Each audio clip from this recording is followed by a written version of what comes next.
Well, the greatest singer-songwriter of all time. Beautiful. With one of his best songs there. Absolutely. Bob Dylan, if you see her, say hello. She might be in Tangiers. I mean, he's having a go. If you're going to go to Tangiers on the off chance to try and find her, I wouldn't bother. Yeah, you know. But I mean, you know, he's certainly if you're going to be there, then he's have a look for desperate. it. He's desperate. He's going, well, she might be in Tangiers. Have you checked upstairs? She's definitely not upstairs. just have a look. Well, anyway, that was Song for the Lovers. But because I'm so excited about having such great prizes to give away for the first time, some albums that Carl found, we've got the lucky winner on the line. Hi, Neil, are you there? Yeah, I'm here, Ricky. Hi, you're a winner with XFM. Fantastic. Yeah. Do you like Feeder? They're a good group, aren't they? Feeder, well, yeah, the kids seem to like him. They do. The kids like them, and then Bob Dylan. He's a great, lovely bloke with a guitar, isn't he? You're working hard, aren't you? I'm fed up with this, mate. Really, honestly, I just don't know what else to do. I come in every week. I try and do. Yeah. You have to write a new series of The Office. That's what you have to do. I'm trying, but I've got voiceover work now, so there's more money in that. You know. You're everywhere. Yeah. Willie's adverts. Yeah. Oh, sorry, I shouldn't mention that shit on the radio. No, it's all right. All right. Neil, Steve Merchant here. Will you be looking forward to receiving these albums? You've got Feeder, Echo Park, Bob Dylan album, the best of, and a compilation. You looking forward to them?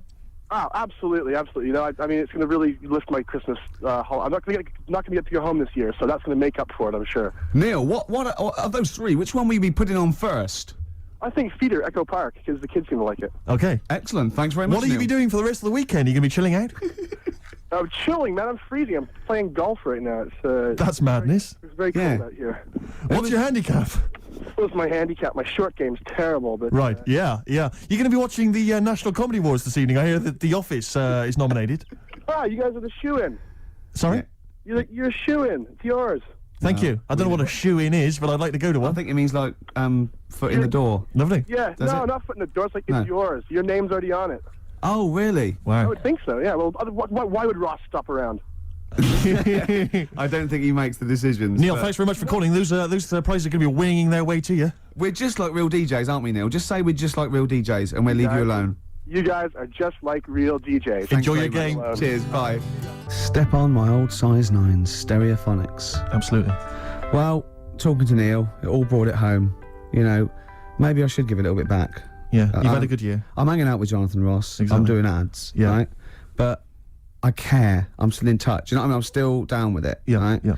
And, you know, it's coming up to the time of year where we should, you know, care about people less fortunate than themselves. And what I've done, I've recorded a Christmas single. That's beautiful. And all proceeds are going, you know, to, you know, little sick people and that. And are there going to be any proceeds? There's going to be not a sausage. Right. So I'm safe. But I'll tell you this, I was thinking actually, I was listening this morning, and you go in, doing some Christmas shopping, you go in the shops, and there's always, you know, Walking in a Winter Wonderland, and all those songs. You know, no one writes those sort of things anymore. No. Well, you're wrong, Steve. Really? Listen to this. What's it called? Don't Cry, It's Christmas. Let's hear it. Ash. Good. It's a great show so far, isn't it? Enjoying it, Rick, but I'll tell you this, what worries me is something we've not done, which is what we've not taken on board some stuff I've heard from the management. They've said they've enjoyed the kind of light-hearted flippery, you know, in the past on the show, and you know, the likes of Jonathan Ross getting their knobs out. Yeah. But they just feel that sometimes it's a little bit cheap.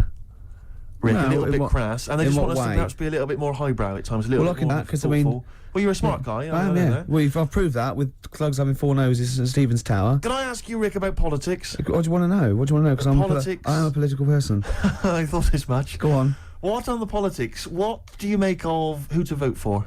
Vote for the government, whoever's in the government. Yeah. That's the it. Liberals ever? No, not if they're not in government. No, okay. What about the foot and mouth, which a lot of people are worried about? Don't worry about it. No? No. Recession is hit, and a lot of people are losing their jobs. What should they do about it? Get another one. Get another job? Yeah. And I'll tell you what, this is, I mean, you can have this for free. If you do lose your job or something, get another one, but get one that's even better than the one you lost. Right. Okay, good advice. Yeah. Maybe if you were just like kind of the post boy before, like Carl. Get in charge of the company, get a manager's job. Right, become director general or something. More money. Good. And don't lose that one. Okay. And, what else is concerning people? No, we get calls all the time, Rick, to the station. People saying, I'm worried about the war in Afghanistan. Yeah. What do you make of the war? Is it one of your favourites? Well, no. My favourite, all war's bad. But, my favourite. I'm putting you on the spot here. What is your Falklands. favourite? Is it really? Yeah. Is it? The Falklands War? It was a range war. What does that mean? Do you know what that means, Carl? Yeah, I remember that. Yeah. I remember drawing pictures at school and that. Yeah, it means that our missiles could go sort of 17 kilometres, and the Argies only had missiles that go like 9 kilometres. So we just parked our boats about 12, 13 kilometres off it, and we were shelling them. Shelling it out of there, right? And theirs were falling in the water. Yeah. So it's the war equivalent of holding a midget at arm's length. Right, and he's trying to punch you. And he can't reach, and you're just kicking him in the balls at will. That was, Rick, a lot of people talk about WW1 as being the Great War. Was it a great war for you? No, it was a good war. It wasn't a great war. Right. What's the problem for you? Well, I liked the bayonets and the trenches and all that stuff, but I could have done without the poetry. Right. Only because the poetry's a little bit bent. Okay. And what I'm saying is the only time that it isn't bent in a war.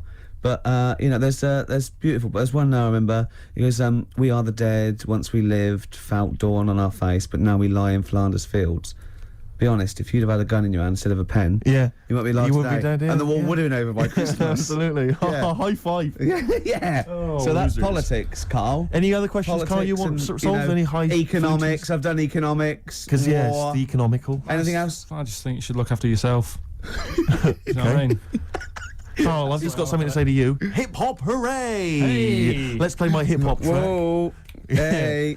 Put your hands in the air. Yay! Move them round like you just don't care. Yeah, you're not even bothered. I'm playing an old school track this week, Rick. I'm going Excellent. back in time, rewinding the clock. Are you spelling SKOOL, Steve? Oh, with a K. Go on. Ever heard of anything by Digital Underground? The Humpty Dance, you might The remember. Humpty Dance. Do you remember that? That was a fellow sat on the wall. Yeah. Yeah, and he was getting dissed by the police, and he fell. And he broke all up, and the King's horses shouldn't have really been sent to repair an egg. They couldn't do it because of their hooves.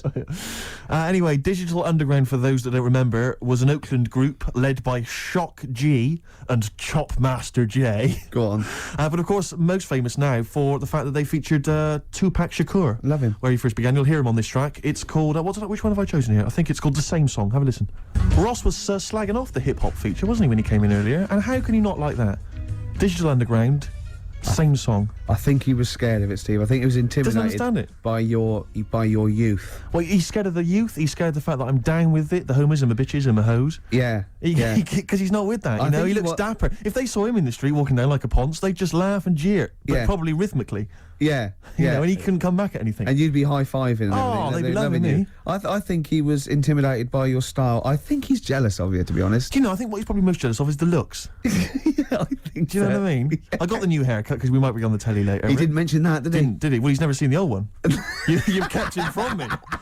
He's got nothing to compare it with. But that was a great hip-hop selection there. Yeah, lovely. Even lovely though I say so yourself. Rick, we've had a couple of people, because they've listened to your dissection of current politics and economicals. Yeah. And they've got a couple of questions for you. Go on. We've had one from Jimmy Ruffin. He says, what becomes of the broken-hearted? Oh dear. That is a difficult one. I don't think I've got time to go into it because it's a very delicate problem. Can you answer this one from the KLF? What time is love? Any ideas? Listen, keep those questions coming in for Ricky Gervais. Maybe we'll to sort them out later. Have we got a song to play, Carl? Let's whack it on. It's not the end of the world. Super furry animals. Absolutely beautiful. XFM 104.9. Rick, you going to do your film review for us? We've got time for it, I think. I'm not. No. Why not? I'm not going to do it anymore. You're not going to do it anymore? No. You love it, don't you? No, it's great, and I just think it's time. You know, I did a dozen, but I did all the films that I would give like 9 or 10 out of 10 for. I don't want to drop the standards. Right. I don't want to start doing films that are 8 out of 10. Yeah. You see? Yeah. That's where a lot of film reviewers go wrong. Yeah, Ross being one of them. Yeah, I've seen them go, oh, this is worth 7. Don't do it then. Yeah. If it's no good, don't do it. Know it yourself. No. Sure. So no more film reviews? no. Oh. Until a great film comes out. Sure, okay. Like Braveheart 2 or something. Yeah. Which would be 9 now. Quite an eventful, Yeah. I'd have thought. Yeah. So 9 for that. In well- advance. Rick, it's almost the end of the show, and still got time for the song for the ladies. I can't but wait. Carl won't be here next week. Well, where's going? Where are you heading, Carl? Going away for Christmas? Tell us. What? It's a secret. What you want? Well, in case your fans try and track you down. What? You going taking pictures of planes in Greece? What? Political. Rob your house. don't Satirical, Steve. Satirical. Where are Yeah. you going? What are you doing? If I tell you what, if I was caught in a foreign country and the government got said no, it's okay, they were train spotting or plane spotting, I go, no, I am a spy. Exactly. No, I am a spy. No, it's all right. You were train spotting. I wasn't. Wasn't spying, please. I saw you at the Doctor Who convention as well. No, probably an assassin or something, are they? Yeah. I'm probably an assassin. Carl, where are you going, mate? Tell us, come on, we haven't you're got not meant time. to say when. What's it here? What? People rob your house if. Yeah, we didn't say tell us your address, tell us where you leave the key, and then tell us you're going on holiday. We said where you going on holiday. Barbados. Are you? Ooh, showing off, boasting. I'll tell you what, Steve, what I'd like to see, and a lot of the listeners would like to hear too, pop round there now, touch him for Christmas. Shall I touch him for Christmas? Touch him any way you like for Christmas. Can I Love just him for introduce the Christmas. song for the ladies before? Well, love him for Christmas, though. Can I just say Yes, what but the as song long is? as you love and touch We're going to leave him. you with the excellent Tim Buckley, of course, father of Jeff. I'm just going to and, be watching, but this is a love track him. that was Look at his also- little face. Also on that CD that my friend Dave sent me earlier, so if you don't like it, blame him. Yeah. While he's been And arrested if- by the copyright police. And it's called Buzz in Fly. Let me touch you, Carl. Don't, Steve. Go on. A man for Christmas. I'm not coming back. Kissing a man. Licking. Kissing a man Mate. to Christmas. Oh, You're look not in that. touch with your feminine side at all. out. I can put you in touch with your feminine side going. and my feminine I'm side. liking it. So I can't look, I'm busy. Let's put each Look, other in I'm touch. busy. Oh.